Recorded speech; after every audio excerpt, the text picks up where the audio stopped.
আর বক্তব্য রাখতে গিয়ে সেনা আইনে এ বিচারের বিরোধিতা করেন টিএইচ খান। প্রধান বিচারপতি এম রুহুল আমিনের নেতৃত্বে আপিল বিভাগের 11 বিচারপতির পূর্ণাঙ্গ বেঞ্চে এই শুনানি চলছে। মোস্তফা খন্দকারের রিপোর্ট। শুনানির শুরুতেই অ্যাটর্নি জেনারেল মাহবুবে আলম আদালতের সামনে রেফারেন্সটি উপস্থাপন করেন।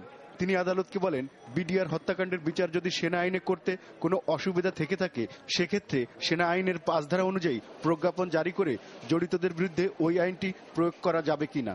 পিলখানার ঘটনার পরিপ্রেক্ষিতে বিডিআর সদস্যদের উপরে আর্মি আইন প্রয়োগ করা যায় কিনা এই প্রশ্নের জবাব যদি না সূচক হয় সেক্ষেত্রে এই আর্মি অ্যাক্টের সেকশন 5 অনুযায়ী কোন নোটিফিকেশন দিয়ে সেনাবাহিনীর বহির্ভূত অন্যান্য যে ডিসিপ্লিনারি ফোর্স তাদের উপরেও এই আর্মি অ্যাক্ট বলবৎ করা যায় কিনা। আদালত এরপর 10 অ্যামিকাস কিউরির মধ্য থেকে প্রথমে টিএস খানের মতামত জানতে চান। টিএস খান আদালতকে বলেন, বিডিআর হত্যাকাণ্ডের বিচার নিয়ে যেহেতু কোনো বিতর্ক ওঠেনি সে কারণে সুপ্রিম কোর্টে রেফারেন্স চেয়ে পাঠানোই ঠিক হয়নি। তাছাড়া বিডিআর এবং সেনা আইনে অনেক তফাৎ আছে। তিনি সেনা আইনে এই হত্যাকাণ্ডের বিচারের বিপক্ষে মত দেন। হাইকোর্টে অ্যাপেলেট ডিভিশনের রেফারেন্স করার উদ্দেশ্য ছিল যে তারা ওই কোর্ট মার্শালটাকে হালাল করে যদি নিতে পারে এই উদ্দেশ্যে, which is highly regrettable. এইভাবে যদি দেওয়া হয় it will be murder in the name of the judicial trial. জুডিশিয়ারির নামে এটা একটা মার্ডার হবে। চলতি বছর 25 ও 26 ফেব্রুয়ারি বিডিআর সদর দপ্তরে বিদ্রোহের পর 57 জন সেনা কর্মকর্তা সহ 73 জনকে হত্যা করে বিডিআর জওয়ানরা। প্রথম দিনের শুনানিতে টিএস খানের পর ব্যারিস্টার রফিকুল হক কিছুক্ষণ বক্তব্য রাখেন। সেখানে তিনি বলেন, আপিল বিভাগ এখনই যদি কোনো সিদ্ধান্ত দিয়ে দেয় পরবর্তীতে সংক্ষুব্ধ ব্যক্তি একই আদালতে এলে তখন কি হবে। এরকম পর্যায়ে এসে শেষ হয় প্রথম দিনের শুনানি। Mustafa Khandakar, NTV news, Dhaka. দিনকে দিন নিয়ন্ত্রণহীন হয়ে পড়েছে রমজানের বাজার। কম দামে বিক্রির জন্য টিসিবির ডিলারের কাছে দেয়া চিনি ফুরিয়ে যাওয়ায় বাজারে এর দাম বেড়েছে কেজিতে 4 থেকে 6 টাকা। আর সিটি কর্পোরেশনের টাঙানো মূল্য তালিকার সাথে পণ্যের বাজার দামের সম্পর্ক নেই বলেই চলে। এ অবস্থায় মাঠে নেমেছে প্রায় 2500 র্যাব সদস্য।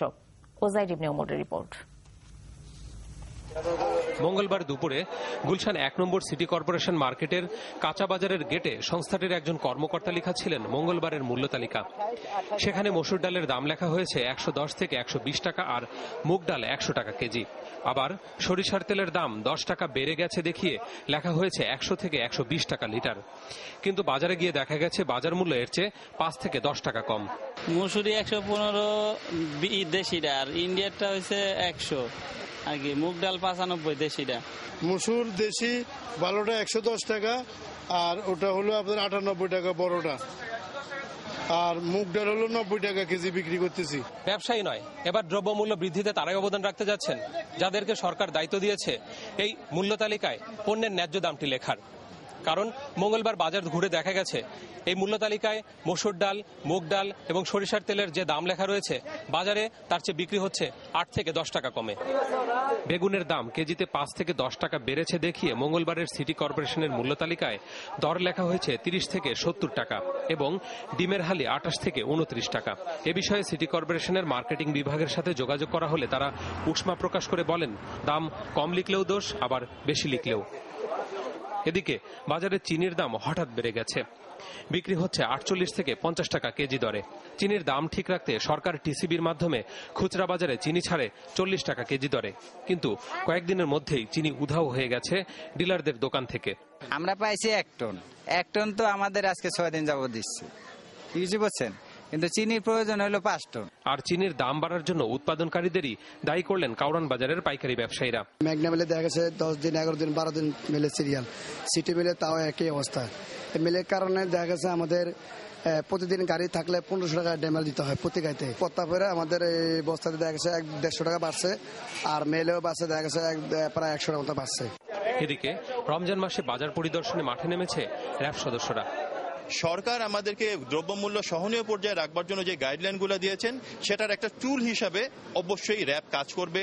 সেখানে দ্রব্যমূল্য নিয়ন্ত্রণ বা সহনীয় পর্যায়ে রাখা, ভেজাল বিরোধী অভিযান, সেই সাথে আছে হোর্ডিং বা যে জিনিসগুলো আমরা বলি, সেটাতে অবশ্যই র্যাব কাজ করছে।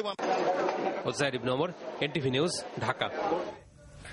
দ্রব্যমূল্য নিয়ন্ত্রণে সরকারের ব্যর্থতা ও আইন শৃঙ্খলার অবনতির প্রতিবাদে 6 ও 7 সেপ্টেম্বর ঢাকা সহ সারা দেশে প্রতিবাদ সমাবেশ ও বিক্ষোভ কর্মসূচি পালন করবে বিএনপি। মঙ্গলবার দুপুরে নয়াপল্টনে কেন্দ্রীয় কার্যালয়ে দলের মহাসচিব খন্দকার দেলোয়ার হোসেন সংবাদ সম্মেলনে এই কর্মসূচির ঘোষণা করেন। আহমেদ সাগরের রিপোর্ট। বিএনপির অভিযোগ, ক্ষমতায় আসার পর থেকেই নিত্য প্রয়োজনীয় দ্রব্যমূল্য নিয়ন্ত্রণে ব্যর্থ হয়েছে সরকার। এ নিয়ে পরিবহন সেক্টরে চাঁদাবাজি ও মজুতদারি সহ নানা ব্যাখ্যা দেওয়ারও চেষ্টা করেছে তারা। এছাড়া রোজায় দ্রব্যমূল্য নিয়ন্ত্রণে রাখার আশ্বাস দিয়েও সরকার তা রক্ষা করতে পারেনি বলে অভিযোগ বিএনপির। একই সাথে আইন শৃঙ্খলা পরিস্থিতি অবনতিরও তীব্র সমালোচনা করেছে দলটি। আর এসবের প্রতিবাদে দুদিনব্যাপী কর্মসূচি ঘোষণা করেছে তারা। নিত্য প্রয়োজনীয় দ্রব্যমূল্যের লাগামহীন ঊর্ধ্বগতি, আইন শৃঙ্খলা পরিস্থিতির ভয়াবহ অবনতি, সন্ত্রাস, চাঁদাবাজি, শাসক দলের ক্যাডারদের টেন্ডারবাজি, খুন, জখম, অপহরণ বন্ধে সরকারের লজ্জাজনক ব্যর্থতার প্রতিবাদ বাংলাদেশ জাতীয়তাবাদী দল আগামী 6 সেপ্টেম্বর ঢাকা সহ সারা দেশেই সবগুলি ডিভিশনে এবং 7 সেপ্টেম্বর সোমবার দেশব্যাপী প্রতিবাদ বিক্ষোভ কর্মসূচি পালন করবে। মধ্যবিত্ত ও কম আয়ের মানুষের মধ্যে রোজা রাখার প্রবণতা বেশি উল্লেখ করে বিএনপি মহাসচিব বলেন, নিত্য প্রয়োজনীয় জিনিসের দাম বাড়ায় তারাই সবচেয়ে বেশি ক্ষতিগ্রস্ত হচ্ছে। সকালে প্রতিষ্ঠা বার্ষিক উপলক্ষে মুক্তিযোদ্ধা দলের নেতাদের নিয়ে শহীদ রাষ্ট্রপতি জিয়াউর রহমানের মাজারে ফুল দিয়ে শ্রদ্ধা জানান বিএনপি মহাসচিব। এ সময় শহীদ জিয়ার রুহের মাগফেরাত কামনার পাশাপাশি দল এবং দেশের সমৃদ্ধি ও উন্নতি কামনা করে মোনাজাত করা হয়। আহমেদ সাগর, এনটিভি নিউজ, ঢাকা। নদী খননে দ্রুত পূর্ণাঙ্গ কর্মপরিকল্পনা তৈরির নির্দেশ দিয়েছেন প্রধানমন্ত্রী শেখ হাসিনা। নদী খনন ও পানি ব্যবস্থাপনা বিষয়ক কমিটির প্রথম বৈঠকে তিনি মঙ্গলবার এ নির্দেশ দেন। প্রধানমন্ত্রীর কার্যালয়ে অনুষ্ঠিত এই বৈঠকে নদী খননে দীর্ঘমেয়াদী পরিকল্পনার নির্দেশনা দেন তিনি। তবে বলেন, তা যেন 15 বছরের বেশি সময়ের জন্য না হয়। চট্টগ্রাম ও মংলা বন্দরকে বছর জুড়ে সচল রাখতে সার্বক্ষণিক 2টি ড্রেজার নিয়োজিত রাখতে কর্তৃপক্ষকে নির্দেশ দেন তিনি।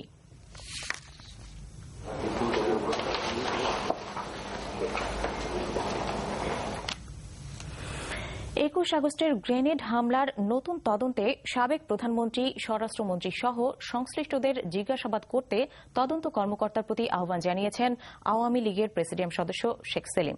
21 আগস্টে নিহতদের স্মরণে গতকাল বিকেলে আওয়ামী যুবলীগ আয়োজিত এক আলোচনা সভায় তিনি বঙ্গবন্ধু হত্যাকাণ্ডের সাথে সংশ্লিষ্টতা খতিয়ে দেখতে তৎকালীন সেনাপ্রধান KM শফিউল্লাহ সহ অধীনস্থদের বিরুদ্ধে নতুন তদন্ত দাবি করেন। শাহিদ আলমের রিপোর্ট। শেখ হাসিনাকে হত্যার এই নীলনকশা নতুন নয়। যুবলীগ আয়োজিত 21 আগস্টে নিহতদের স্মরণ সভায় স্থানীয় সরকার প্রতিমন্ত্রী জাহাঙ্গীর কবির